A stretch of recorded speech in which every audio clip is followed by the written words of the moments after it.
Hai, nama aku Roymer, angkatan 53, kelompok 4, peserta Lasar CPNS 2021.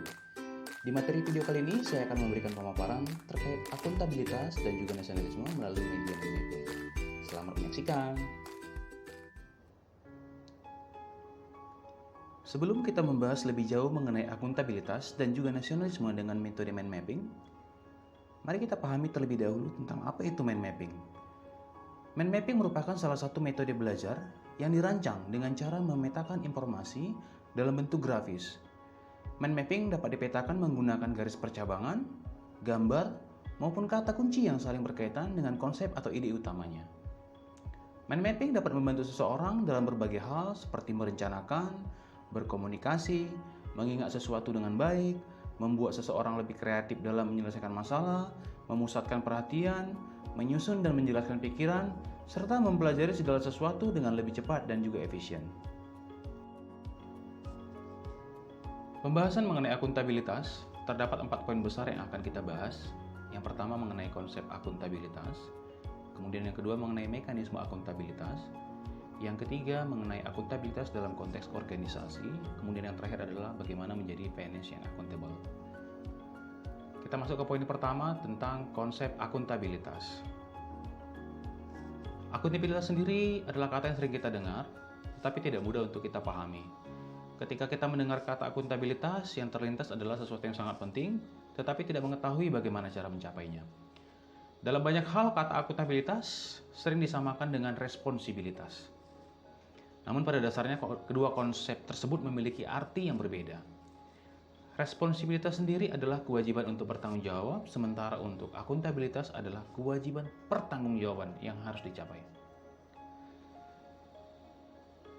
Akuntabilitas merujuk kepada kewajiban setiap individu, kelompok, atau institusi untuk memenuhi tanggung jawab yang menjadi amanahnya.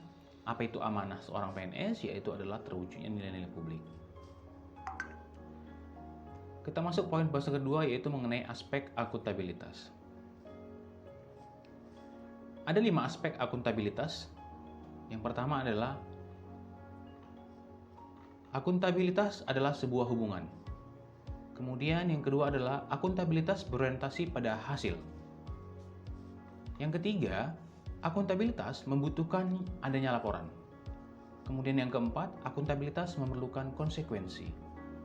Kemudian yang kelima, akuntabilitas memperbaiki kinerja.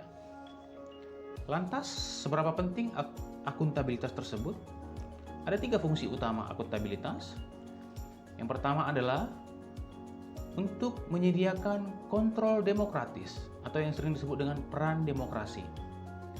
Kemudian yang kedua adalah untuk mencegah terjadinya korupsi dan juga penyalahgunaan kekuasaan atau yang sering disebut dengan peran konstitusional. Kemudian yang ketiga adalah untuk meningkatkan efisiensi dan efektivitas atau yang dikenal dengan peran belajar. Akuntabilitas sendiri memiliki tingkatan-tingkatan. Yang pertama itu adalah akuntabilitas personal, kemudian yang kedua adalah akuntabilitas individu, kemudian yang ketiga akuntabilitas kelompok, kemudian yang keempat adalah akuntabilitas organisasi, dan yang terakhir adalah akuntabilitas stakeholder. Kita masuk ke pembahasan kedua terkait dengan mekanisme akuntabilitas.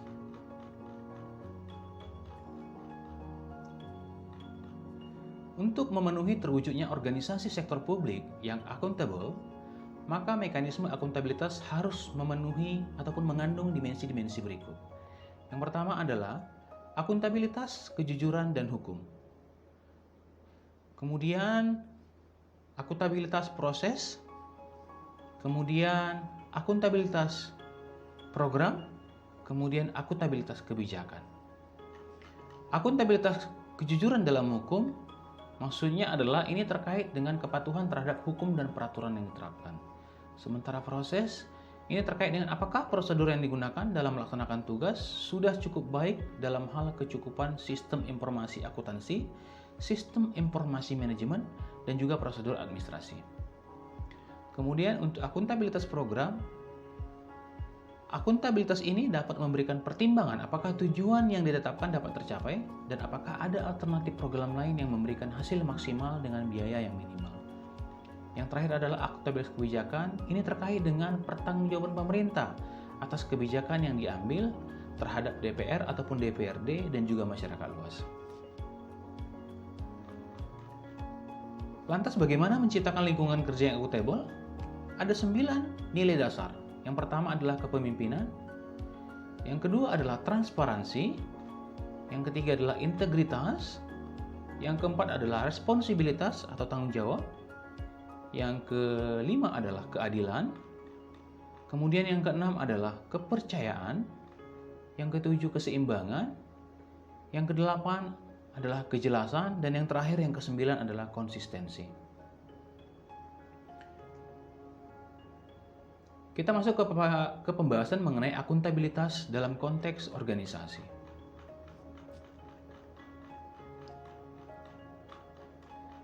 Yang pertama adalah terkait dengan transparansi dan akses informasi. Keterbukaan informasi telah menjadi standar normatif untuk mengukur legitimasi sebuah pemerintahan. Nah, pemerintah senantiasa harus terbuka kepada rakyatnya sebagai bentuk legitimasi, dan juga partisipasi ini dapat berupa pemberian dukungan ataupun penolakan terhadap kebijakan yang diambil pemerintah ataupun evaluasi terhadap suatu kebijakan. Kemudian yang berikutnya adalah tentang fraud dan juga perilaku korup. Aparat pemerintah dituntut untuk mampu menyelenggarakan pelayanan yang baik untuk publik. Hal ini berkaitan dengan tuntutan untuk memenuhi etika birokrasi yang berfungsi memberikan pelayanan kepada masyarakat. Penyalahgunaan wewenang akan berdampak pada praktek kecurangan fraud. Fraud sendiri didefinisikan sebagai tindakan yang disengaja oleh anggota manajemen perusahaan, pihak yang berperan dalam government perusahaan, karyawan, ataupun pihak ketiga yang melakukan pembohongan atau penipuan untuk memperoleh keuntungan yang tidak adil. Berikutnya adalah terkait dengan penggunaan sumber daya milik negara. Fasilitas publik dilarang penggunaannya untuk kepentingan pribadi. Nah, hal ini tersebut biasanya sudah diatur secara resmi oleh berbagai aturan dan juga prosedur yang dikeluarkan oleh pemerintah ataupun instansi. Kemudian terkait dengan penyimpanan dan penggunaan data dan informasi negara, bahwasanya proses suatu organisasi menjadi akuntabel karena adanya kewajiban untuk menyajikan dan melaporkan informasi dan data yang dibutuhkan oleh masyarakat atau pembuat kebijakan atau pengguna informasi dan data pemerintah lainnya. Dan yang terakhir adalah konflik kepentingan. Konflik kepentingan adalah situasi yang timbul di mana tugas publik dan kepentingan pribadi bertentangan. Tidak masalah jika seseorang tersebut punya konflik kepentingan, tapi bagaimana seseorang tersebut menyikapinya. Terakhir adalah terkait dengan bagaimana menjadi PNS yang akuntabel. Dari sisi perilaku individu, bahwasanya seorang PNS untuk bisa menjadi PNS yang akuntabel adalah berperilaku sesuai dengan standar norma etika sebagai seorang PNS. Di antaranya, beberapa contoh di antaranya adalah bertindak sesuai dengan persyaratan legislatif, kebijakan lembaga, dan kode etik yang berlaku untuk perilaku mereka. Kemudian tidak mengganggu, menindas, ataupun melakukan diskriminasi terhadap rekan atau anggota masyarakat. Dan juga banyak indikator perilaku lainnya. Kemudian dari sisi transparansi dan akses informasi, fraud dan perilaku korup, penggunaan sumber daya milik negara, penyimpanan dan penggunaan data dan informasi negara, konflik kepentingan, yang kesemuanya itu sudah terkangkum dalam kode etik seorang pegawai negeri sipil.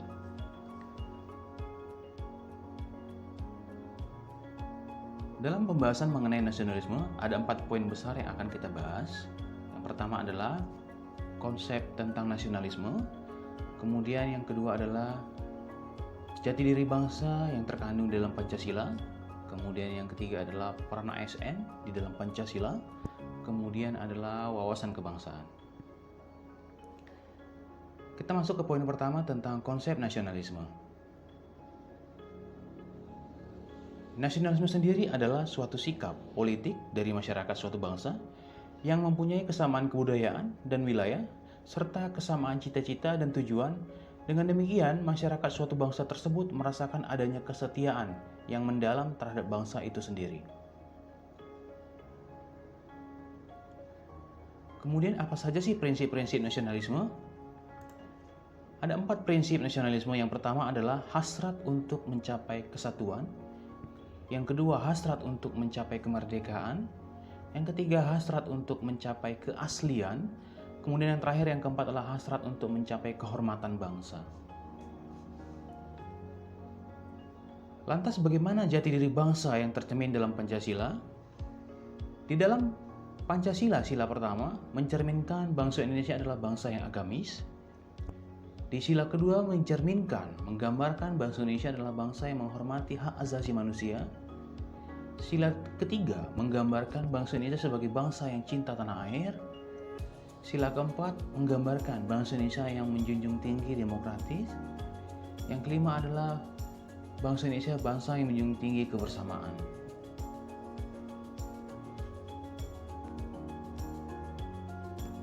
ASN sendiri memiliki 3 peran. Yang pertama adalah sebagai pelaksana kebijakan publik, yang kedua sebagai pelayan publik, kemudian yang ketiga adalah sebagai perekat dan juga pemersatu bangsa. Sebagai pelaksana kebijakan publik, seorang ASN harus memiliki orientasi terhadap kepentingan publik dan memiliki integritas yang tinggi. Sebagai pelayan publik, seorang ASN harus adil dan tidak diskriminatif dan juga berperilaku profesional. Kemudian sebagai perekat dan juga pemersatu bangsa, seorang ASN harus bisa bersikap netral dan adil, bisa mengayomi masyarakat yang minoritas, serta bisa menjadi figur teladan, contoh masyarakat.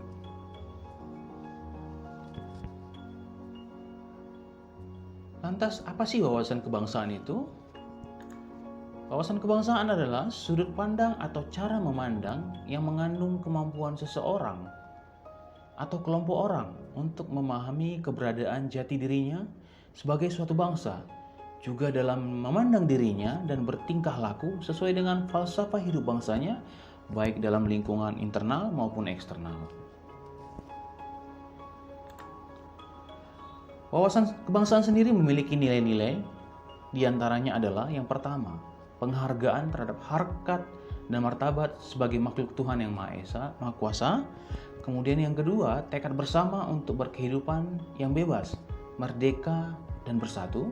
Yang ketiga, cinta tanah air dan bangsa. Yang keempat, demokrasi dan kedaulatan rakyat. Yang kelima adalah kesetiakawanan sosial. Dan yang terakhir, yang keenam adalah masyarakat adil dan makmur. Demikian pemaparan tentang akuntabilitas dan juga nasionalisme. Semoga informasi ini bermanfaat untuk teman-teman sekalian. Terima kasih dan salam sehat selalu.